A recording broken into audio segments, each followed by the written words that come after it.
नमस्कार साथियों, आज हम आए हैं ओम साई बिल्डर जो कि ग्वालियर रोड रोहता पर है। आज ओम साई बिल्डर को लगभग पूरा आगरा जानता है। तो हमारे सामने अभी उपस्थित जो है वो है ओम साई बिल्डर के designated partner mister Anish Kumar Singh and mister Atul Yadav ji. तो आइए कुछ उनसे चर्चा करते हैं कि ओम साई बिल्डर की उपस्थिति उन्होंने कैसे करी, क्या उनके मन में विचार आए थे जब उन्होंने इसको मार्केट में लाने का प्लान किया। तो अगली आवाज जो आपकी होगी वो होगी मिस्टर अतुल यादव जी। नमस्कार दोस्तों, मेरे बारे में ऋषभ जी ने बता ही दिया होगा।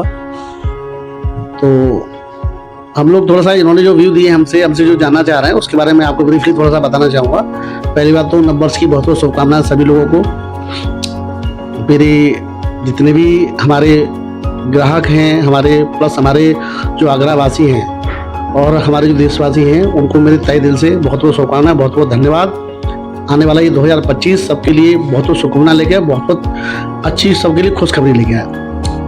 तो हमारे बारे में जो ऋषभ जी जानना चाह रहे हैं उसको थोड़ा सा मैं ब्रीफली ये कहना चाहूँगा कि जो उन्होंने पॉइंट ऑफ व्यू रखे हुए हैं तो हमसे जो चीज़ें डिस्कस करना चाह रहे हैं, ओम साई बिल्डर की उपलब्धि के बारे में जानना चाह रहे हैं। ओम साई बिल्डर जो स्टार्टअप किया है हम दोनों भाइयों ने, चाहे हम बात करें एज ए पार्टनर की बात करें, एज ए भाई की बात करें, दोनों भाइयों ने हमने बहुत छोटे स्तर से इस काम को स्टार्ट किया था और बहुत मेहनत की थी, दिनों रात एक कर दिए थे। अतुल जी, मैं थोड़ा रोकना चाहूंगा आपको जी। पहले मैं ये जानना चाहूंगा कि जब ओम साई बिल्डर आपने स्टार्ट किया था उससे पहले क्या आपका ये पेरेंटल बैकग्राउंड है या फिर इसके अलावा भी आपकी कोई उपलब्धियां रही हैं तब आपने ओम साई बिल्डर के बारे में विचार किया? नहीं, मेरा पेरेंटल कोई बैकग्राउंड नहीं है, ना मेरा ना मेरे भाई का कोई बैकग्राउंड नहीं था।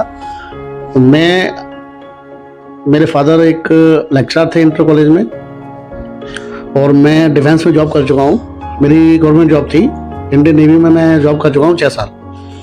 वहाँ से आने के बाद मैंने जो काम स्टार्ट किया था उससे फर्स्ट टाइम मेरी मुलाकात हुई थी अनीश भाई से। एक बिल्डर यहाँ काम करते थे, ये बहुत सालों से काम करते थे। वहाँ हमारी मुलाकात हुई इन दोनों भाइयों से, वहीं से हमने काम सीखा था। और हम एक छोटे से एम्प्लॉय थे जिस कंपनी में, रियल एस्टेट कंपनी थी, वहाँ हमने काम किया था। तो वहाँ से स्टार्टअप किया था, वहीं से हमने 1.5 साल 2 साल हमने जो भी वर्किंग करी थी साथ ही काम किया था।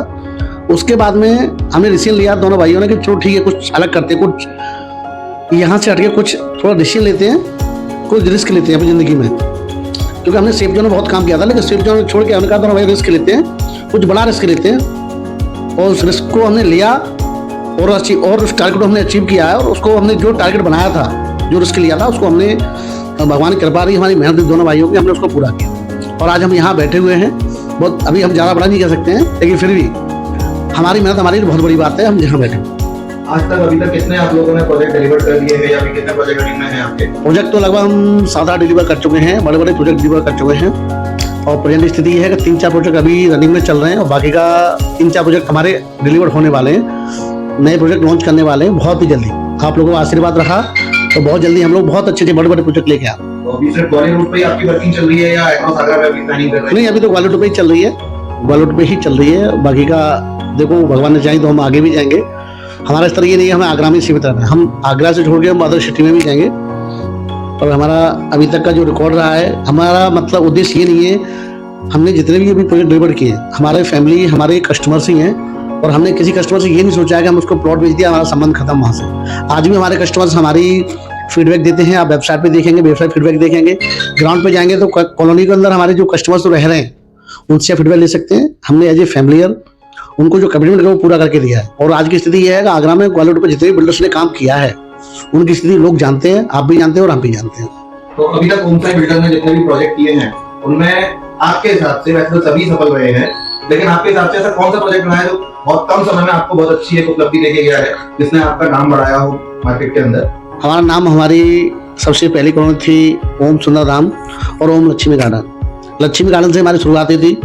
सुंदरधाम हमारा प्रोजेक्ट ऐसा है, हमने जो काम किया था, जो लोगों के कमिटमेंट को पूरे किए थे और उससे बहुत अच्छा ग्रोथ किया हमने और बहुत ही कम समय में हमने लोगों का भरोसा जीता था वहाँ से। तो आप दोनों जो हैं तो जी अनीश जी, क्या आप रियल ब्रदर हैं या फिर कैसे आप उनकी मुलाकात हुई? थोड़ा अनीश जी मैं आपसे जानना चाहूंगा।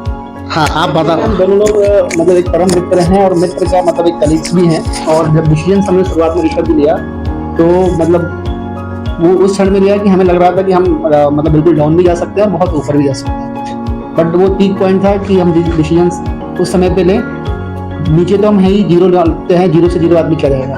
तो ये प्लानिंग थी कि हम लोग कुछ करते हैं, ऊपर जाएंगे। उसमें डिसीजन में मेरी थोड़ी सी पेंडेंसी थी, बट उस समय अतुल जी ने सपोर्ट किया, नहीं यार जब डिसीजन लेना है तो कल क्यों लेना, आज ही लेना है। और ओम साई बिल्डर का मीन्स ये था कि हमने ओम का नाम तो इसलिए रखा कि एक बार दिन भर में कम से कम आदमी जितनी बार भगवान का नाम ले, सफलता उतनी जल्दी हमें हमारे हाथ में आएगी।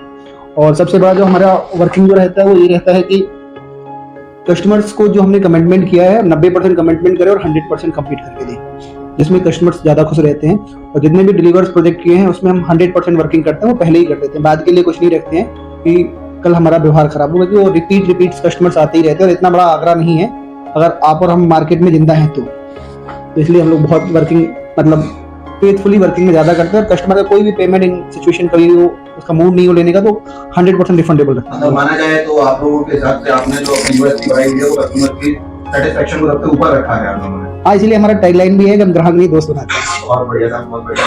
तो थोड़ा सा मैं ये जानना चाहूंगा कि जैसे अतुल जी ने बताया और आपने भी बताया, तो ओम साई बिल्डर की उत्पत्ति जो हुई थी आप दोनों से हुई थी या आपके साथ में और भी कुछ लोग थे या अभी भी हैं? हमारे साथ एक्चुअल में हम 3 लोग हैं, मैं हूँ, अतुल जी हैं, के साहब हैं, और बाकी जीरो लेवल पे जो भी हमारे पास साथ में जो लोग शुरुआत किए थे, जैसे आकाश जी हैं, मतलब शुरुआत दिन से और आज तक है और आगे भी रहेंगे। हमारा सबसे बड़ा टारगेट ये रहता है कि जीरो से हमारे साथ है वो हम ऊपर जितनी उपलब्धियों में जाए वो भी हमारे साथ रहे। तो क्या आप ग्वालियर रोड से आगे बढ़ने की भी प्लानिंग कर रहे हैं या अभी यहीं तक ही अपने सपने तो बहुत बड़े हैं और सपने हम वैसे ही देखते हैं जो पूरा कर पाए। तो हम कोशिश तो ऑल ओवर इंडिया की करेंगे और जल्दी ही करेंगे, हो सकता है मदर सिटियों में भी लाए। और आगरा में भी अपकमिंग 3-4 प्रोजेक्ट हमारे हैं जो बहुत जल्दी आए। तो जैसा कि अभी आपको पता होगा काफी न्यूज में और चैनलों में भी आया है कि आगरे में ज्यादातर जो प्रोजेक्ट रहे हैं वो 143 में रहे हैं, जिसकी वजह से एडीएम पे कुछ नुकसान पहुंचाने की भी कोशिश करी है बिल्डरों को। तो ऐसी कुछ गतिविधियों का सामना आप लोगों ने भी किया है क्या, थोड़ा सा मैं जानना चाहूंगा। अभी तक हमारे प्रोजेक्टों में किसी में ऐसी प्रॉब्लम्स आई नहीं है और हम दोनों ही प्रोजेक्ट की वर्किंग करते हैं, वो एडी अप्रूव में भी करते हैं और 143 में। और डिपेंड्स से कस्टमर की नीड्स क्या है उसके अकॉर्डिंग हम सारी चीजें फुलफिलमेंट करते हैं। जैसा कि आप जानते हैं आप इस मार्केट में है तो काफी मार्केट में हल्ला रहा है कि 143 अभी 2-3 साल से बंद रुकी हुई है, तो क्या ऐसा कुछ है या फिर ये सिर्फ एक अफवाहें ही है? एक्चुअल्स में ये हम कहना चाहेंगे कि अफवाहें हैं, जो लोग करा नहीं पाते हैं वो उसको मतलब अफवाहों में ही बातें करते हैं। 143 अभी भी हो रही है और आगे भी होती है। लैंड यूज तो चेंज वो हमेशा ही होता रहेगा। मार्केट में आपको बहुत सारे लोग नेगेटिव बनाएंगे, नेगेटिव करने वाले आदमी है और आगे भी रहेंगे और हमेशा रहेंगे और हैं, वो सारी चीज चलती रहती है। उसको हम लोग मार्केट में अगर हम काम कर रहे हैं, जिंदा है तो प्रॉब्लम आएंगे और आगे बढ़ते हुए चले जाएंगे। काम करेंगे तो आगरा में आप देखेंगे तो एडी आपकी वर्किंग 10 से 20% कर रही है। 143 वाले बिल्डर जो है आपको 80% वाले मिलेंगे और एडीए के साथ भी मिलकर लोग काम कर रहे हैं, एडीए अप्रूव भी करा रहे हैं, 143 भी कर रहे हैं, दोनों ही वर्किंग कर रहे हैं। चलिए सर, बहुत अच्छा लगा आप दोनों से मिलके। क्या आप अपने ग्राहकों को या आगरा वासियों को कुछ संदेश देना चाहेंगे अपनी तरफ से, कुछ सुझाव देना चाहेंगे? सुझाव तो यही हमारी तरफ से रहेगा कि प्रॉपर्टी आप लोग जल्दी से जल्दी खरीदिए। प्रॉपर्टी कभी भी सस्ती नहीं होती है जब तक हम खरीद नहीं लेते हैं।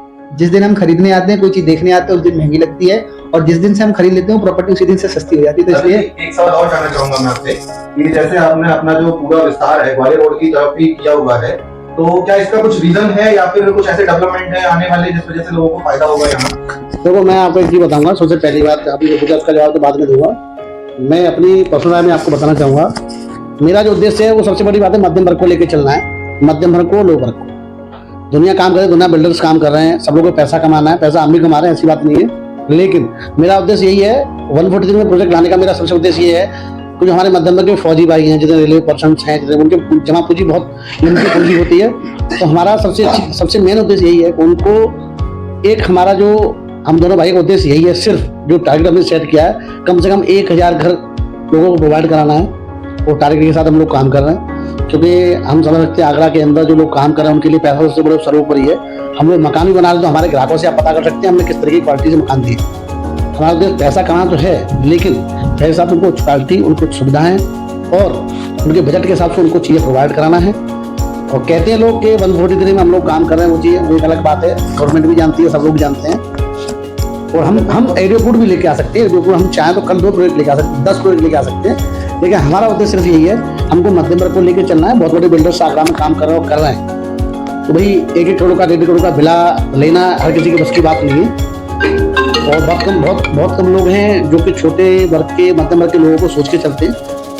और आप लोग भी जानते हैं और कस्टमर्स हमारे बताएंगे कि हमारा व्यवहार कैसा है, हमारा उद्देश्य क्या है। तो शायद है कि आने वाले समय में आप सबको सामने आएगा कि हम लोगों की मानसिकता क्या है। बहुत धन्यवाद, बहुत अच्छा लगा आपसे मिलकर। ठीक है सर, ओके, धन्यवाद सर।